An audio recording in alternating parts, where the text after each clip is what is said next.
하나님 말씀 에베소서 1장 3절로 14절 교독하시겠습니다. 찬송하리로다. 하나님 곧 우리 주 예수 그리스도의 아버지께서 그리스도 안에서 하늘에 속한 모든 신령한 복을 우리에게 주시되 곧 창세전에 그리스도 안에서 우리를 택하사 우리로 사랑 안에서 그 앞에 거룩하고 흠이 없게 하시려고 그 기쁘신 뜻대로 우리를 예정하사 예수 그리스도로 말미암아 자기의 아들들이 되게 하셨으니 이는 그가 사랑하시는 자 안에서 우리에게 거저 주시는 바 그의 은혜의 영광을 찬송하게 하려는 것이라. 우리는 그리스도 안에서 그의 은혜의 풍성함을 따라 그의 피로 말미암아 속량 곧 죄 사함을 받았느니라. 이는 그가 모든 지혜와 총명을 우리에게 넘치게 하사 그 뜻의 비밀을 우리에게 알리신 것이요 그의 기뻐하심을 따라 그리스도 안에서 때가 찬 경륜을 위하여 예정하신 것이니 하늘에 있는 것이나 땅에 있는 것이 다 그리스도 안에서 통일되게 하려 하심이라. 모든 일을 그의 뜻의 결정대로 일하시는 이의 계획을 따라 우리가 예정을 입어 그의 안에서 기업이 되었으니 이는 우리가 그리스도 안에서 전부터 바라던 그의 영광의 찬송이 되게 하려 하심이라. 그 안에서 너희도 진리의 말씀 곧 너희의 구원의 복음을 듣고 그 안에서 또한 믿어 약속의 성령으로 인치심을 받았으니 이는 우리 기업의 보증이 되사 그 얻으신 것을 성령하시고 그의 영광을 찬송하게 하려 하심이라. 아멘. 하나님께서 행하신 일을 기억한다 라는 제목으로 함께 말씀을 나누겠습니다. 8월 우리가 훈련하는 품성은 겸손입니다. 하나님께서 그리고 다른 사람이 우리를 위하여 도움을 줬던 것을 기억하는 품성입니다. 오늘까지 실천상 첫 번째, 하나님께서 행하신 일을 기억하는 것입니다. 하나님께서 우리를 도우셨어요. 그런데 그 도우신 일을 정확하게 기억을 하고 또한 왜 하나님께서 우리에게 그 은혜를 베푸셨는지를 알고 행하는 것, 그것이 바로 겸손이다 라고 말씀드릴 수 있습니다. 우리가 함께 읽었던 오늘 본문 말씀에는 삼위 하나님께서 우리를 위하여 어떤 일을 행하셨는가 하는 것이 구체적으로 기록되어져 있습니다. 출애굽 당시에는 하나님께서 출애굽시키시고 광야를 지나게 하시고 그리고 가나안 땅을 허락해 주셨죠. 그것처럼 예수 그리스도로 말미암아 우리가 구체적으로 어떤 은혜를 입었는가 하는 것에 대해서 말씀해 주시는데 정확하게 우리의 마음에 새기고 그 은혜를 주신 목적 또한 마음에 새기고 그 목적대로 살아서 하나님 보실 때에 정말 겸손한 사람, 하나님께서 귀하게 사용하시는 우리 모두가 될 수 있기를 주님의 이름으로 축원합니다. 3절에 처음에 이렇게 시작을 하죠. 찬송하리로다. 원어적인 의미로 보면 찬송합시다 이렇게 시작을 합니다. 먼저 알았던 하나님의 행하신 일들과 그 목적을 먼저 깨닫고 행하고 그 은혜 속에 있었던 바울이 에베소 교인들에게 그냥 찬송합시다 라고 이렇게 소리를 지르는 것처럼 터져 나오는 것처럼 우리 역시도 하나님의 은혜 속에 우리의 모든 삶 가운데 특히 우리는 전도하기 위하여 복음을 전하라고 부름받은 사람들인데 믿음이 연약한 자들과 또 믿지 않은 사람들에게도 역시 찬송합시다 라고 이야기하는 우리가 되었으면 좋겠습니다. 바울이 이처럼 찬송합시다 라고 이야기했던 이유는 무엇이냐면 3절 하반절에 하늘에 속한 모든 신령한 복을 우리에게 주셨다라고 말씀하십니다. 삼위 하나님께서 하늘에 속한 모든 신령한 복을 우리에게 주셨습니다. 그 첫 번째가 무엇이냐면 4절에 창세전에 그리스도 안에서 우리를 택하사 우리로 사랑 안에서 그 앞에 거룩하고 흠이 없게 하시려고 그 기쁘신 뜻대로 우리를 예정하사 예수 그리스도로 말미암아 자기의 아들들이 되게 하셨다라고 그렇게 첫 번째로 말씀하고 있어요. 4절 5절 말씀을 조금 구체적으로 말씀을 드리면 우리가 받은 신령한 복은 택함을 받은 것입니다. 택함 받아서 거룩하고 흠이 없게 되었습니다. 그로 말미암아 하나님의 아들들이 되게 된 것이죠. 우리는 하나님의 자녀입니다. 우리는 하나님을 아버지라고 부르죠.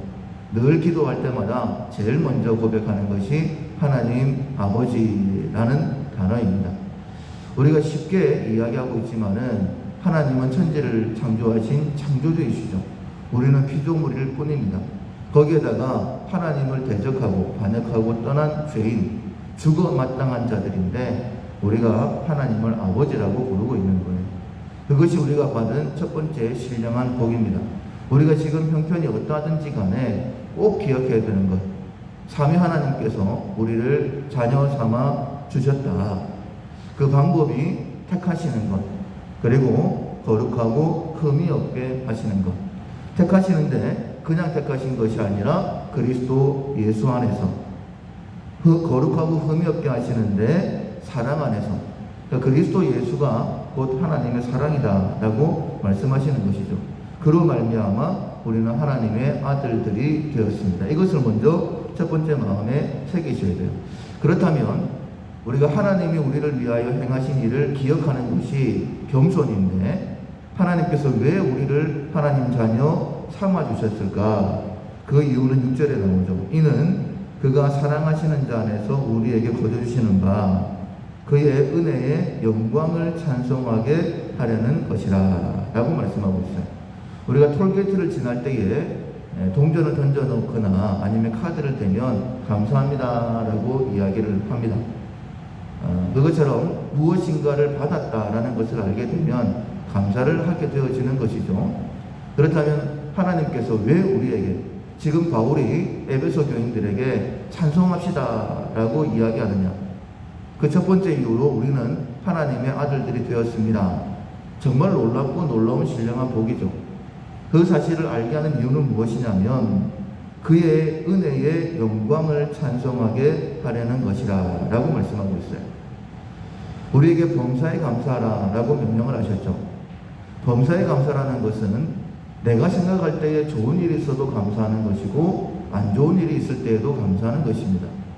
이것이 범사에 감사인데, 범사에 감사하려고 한다면 내가 생각할 때에 안 좋은 일이 일어났다 할지라도 그것보다 더 큰 하나님의 은혜가 깨달아져야지만이 감사가 되는 것이죠. 그래서 우리가 항상 감사하려고 하면, 범사에 감사하려고 하면 첫 번째로 내가 하나님의 아들이 되었구나 라는 신분을 정확하게 깨달을 때에 그때 하나님의 은혜의 영광을 늘 찬송하게 되는 거예요. 그 사실을 먼저 알았던 바울은 찬송합시다 라고 이야기하고 있는 것이죠. 그리고 7절에 보면 이렇게 또 말씀하십니다. 우리가 죄 사함을 받았다 라고 7절 하반절에 말씀하고 있는데 그 은혜의 풍성함을 따라 그의 피로 말미암아 속량 곧 죄 사함을 받았다 라고 말씀하고 있어요. 자, 그렇다면 왜 우리가 이렇게 죄 사함을 받았느냐? 우리가 예수님을 믿을 때에 십자가를 믿지 않습니까? 죄 사함을 믿지 않습니까?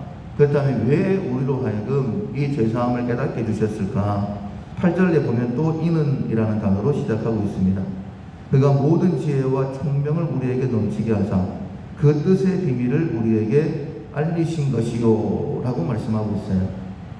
예수 십자가가 내 죄 사함의 방법이다라고 믿는 사람 많지 않습니다. 그 사실을 알고 있는 사람들은 좀 있죠, 지식적으로. 그러나 예수님의 십자가가 내 죄 사함이다라고 정말 믿는 사람들은 극히 극소수이죠. 그런데 그것이 바로 하나님의 지혜를 우리에게 깨닫게 해주신 것이다 라고 말씀하고 있어요. 하나님께서 우리로 하여금 깨닫게 해주셔서 십자가, 대속, 용서를 믿게 해주신 것입니다. 그런데 그것이 9절에 보면 9절 하반절에 그의 기뻐하심을 따라 그의 안에서 때가 찬 경륜을 위하여 예정하신 것이다 라고 말씀하시고 있어요. 그러니까 각 시대마다 하나님께서 때가 되어지면 하나님의 자녀를 불러주시고 하나님의 말씀을 깨닫게 해주셔서 예수 십자가 죄 용서 받았다는 사실을 우리로 하여금 깨닫게 해주시는 것입니다. 그렇다면 왜 내가 죄 용서받은 것을 깨닫게 해주셨느냐? 10절 하반절에 보면 그리스도 안에서 통일되게 하려 하심이라고 말씀하고 있어요. 그러니까 아들 되게 하신 것은 하나님을 찬송하게 하기 위하여 그렇게 하셨고, 내가 죄 용서받았다는 사실을 알게 하신 이유는 무엇이냐면 통일되게 하시기 위해서. 예수 십자가로 말미암아 우리가 하나님과 화목된 자가 되었죠. 예수님의 십자가 헌신으로 인하여 이루어진 일입니다. 그것처럼 그 사실을 알게 하신 것은 우리의 헌신으로 인하여서 우리에게 화목하게 하는 직분을 주셨어요. 근데 그 화목해 하는 직분을 감당하려고 하면 누군가는 번제로 먼저 드려져야 된다. 누군가는 십자가를 져야 된다라고 우리가 말씀을 들었지 않습니까? 그것처럼 하나님의 때가 찬 경륜이 되어서 우리가 진짜 내가 예수님의 십자가로 죄 용서 받았지 라고 깨닫게 해주시는 이유는 무엇이냐면 통일되게 하시려고 라고 말씀하고 있는 거예요. 11절에 보시면 모든 일을 그의 뜻의 결정대로 일하시는 일의 계획을 따라 우리가 예정을 입어 그 안에서 기업이 되었다 라고 말씀하고 있는데, 기업의 어떤 첫 번째 목적은 이윤을 남기는 것이죠. 그런데 하나님께서 우리를 통하여 이윤을 남기시려고 하시는 거예요. 그러면 어떤 이윤일까요? 앞서 말씀을 드린 것처럼 통일되게 하시는 거예요. 예수님으로 말미암아 우리가 하나님과 화목되었던 것처럼 우리를 통하여서 화목이 이루어져서 이렇게 말씀하고 있습니다. 12절에 이는 우리가 그리스도 안에서 전부터 바라던 그의 영광의 찬송이 되게 하려 하심이니라. 아들 되었을 때는 우리가 하나님을 영광을 찬송하는 것이죠. 그런데 우리가 통일되게 되어지면, 우리가 하나 되게 되어지면 우리가 영광의 찬송의 도구가 되어지는 것입니다. 세상이 우리를 보면서 하나님 정말 살아계신 분이시구나.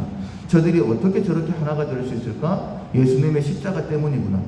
우리를 통하여 영광 받으시는 것, 그것이 하나님께서 우리를 기업 삼으신 이유다라고 말씀하고 있는 거예요.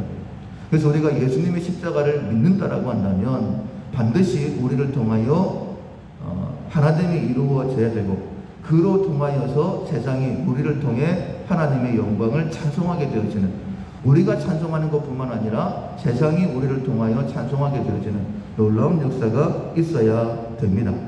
그리고 마지막으로 이렇게 말씀하세요. 13절에 보면 그 안에서 너희도 진리의 말씀 곧 너희의 구원의 복음을 듣고 그 안에서 또한 믿어 약속의 성령의 인치심을 받았으니 이는 우리 기업의 보증이 되사 그 얻으신 것을 속량하시고 그 영광을 찬송하게 하려 하심이라.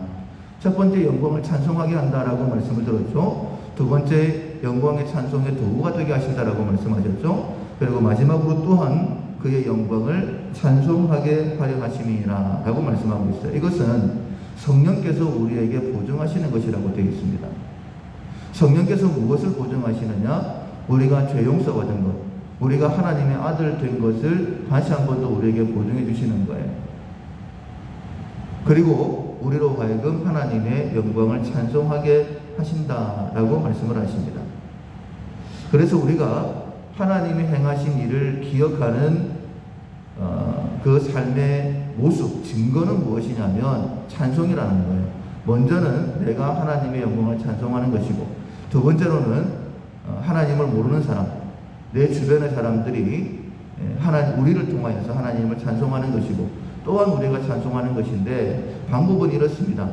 첫 번째로는 내가 하나님의 아들 되어 하나님의 영광을 찬송, 두 번째로는 우리가 하나됨으로 인하여서 세상이 우리를 통해 하나님의 영광을 찬송, 그 하나된 모습을 보면서, 그렇게 세상이 하나님을 찬양하는 모습을 보면서 놀랍게 하나님께서 우리를 사용하셨구나. 지금 바울이 에베소 교인들에게 편지를 적으면서 찬송합시다 이렇게 터져 나오는 것처럼 이 모든 모습을 보면서 우리 역시 하나님의 영광을 찬송하는 것, 그것이 하나님께서 우리를 부르신 목적이며, 우리가 겸손하게 하나님께서 우리를 위하여 행하신 일들을 기억해야 되는 이유입니다. 그래서 성도들에게 찬송은 마땅한 것이다 라고 말씀하시는 것이죠. 오늘 하루 지내시는 동안에 힘들고 어려운 일들도 많이 있습니다.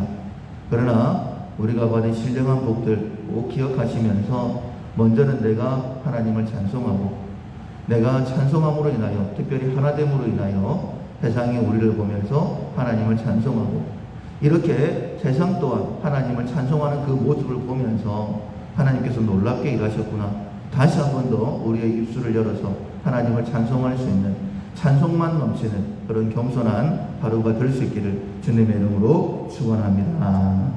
아멘. 찬송가 465장 주 믿는 나 남 위에. 찬송가 465장입니다. 주 믿는 남 위에 진실하고 날 보는 자 위에서 정결코 담대하여 이 세상 만남 중에 나 용감히 늘 승리하리라. 나 용감히 늘 승리하리라. 저 원수도 내 참된 친구 삼고 남 주면서 행한 일이 주리. 연약한 나 늘 온유 겸손하여 늘 섬기며 기쁘게 살리라. 늘 섬기며 기쁘게 살리라. 늘 바빠도 나 힘써 기도하며 주와 함께 늘 교제하리라. 주 가시니 그 발자취를 따라 믿음으로 늘 살게 하소서. 믿음으로 늘 살게 하소서.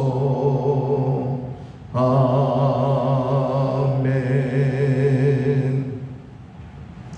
우리는 신령한 복을 받은 자들입니다. 하나님께서 우리에게 이 신령한 복을 주셨는데 오늘 말씀을 하나하나 기억하시면서 먼저는 내가 하나님을 찬송할 수 있도록 도와주십시오. 그 찬송을 통하여 또 그 섬김을 통하여 온전한 하나가 이루어지게 하시고 세상이 하나님을 찬송하는 그 자리에까지 그 모습을 보면서 하나님께서 나를 통해 일하셨다라는 것을 깨닫고 또 하나님을 찬송하게 되어지는 우리가 어떤 삶의 현장에 딸지라도 감사와 찬양이 넘쳐나는 그런 오늘 하루가 되게 달라고 먼저 자기 자신을 위해서 기도하시고 또 우리 가운데 약한 영혼들을 위해 기도하겠습니다. 영육 가운데 강도 없게 해달라고 이 모든 어려움을 통하여서 하나님을 더 깊이 깨닫고 하나님께 더 가까이 나아가고 또 회복의 은혜도 경험하게 달라고 기도하시고 우리 교회를 위해 기도하시겠습니다. 빛되어 전하는 교회로 또 특별히 2022년 희년을 선포하는 교회로 꼭 쓰임받게 달라고 방수공사가 이번 주에 진행되어지는데 모든 일정 가운데 함께 해주셔서 교회가 또 안전하게 튼튼하게 세워질 수 있도록 위해서 기도해 주시고 이 나라와 이 민족을 위해서 기도하겠습니다. 코로나로 인하여 큰 어려움을 당하고 있는데 하나님 겸손하게 하나님 앞에 나오는 자들 하나님을 대적하지 않고 하나님을 인정하고 하나님 앞에 설 수 있도록 도와달라고 기도하시고 각자 기도 제목으로 기도하겠습니다.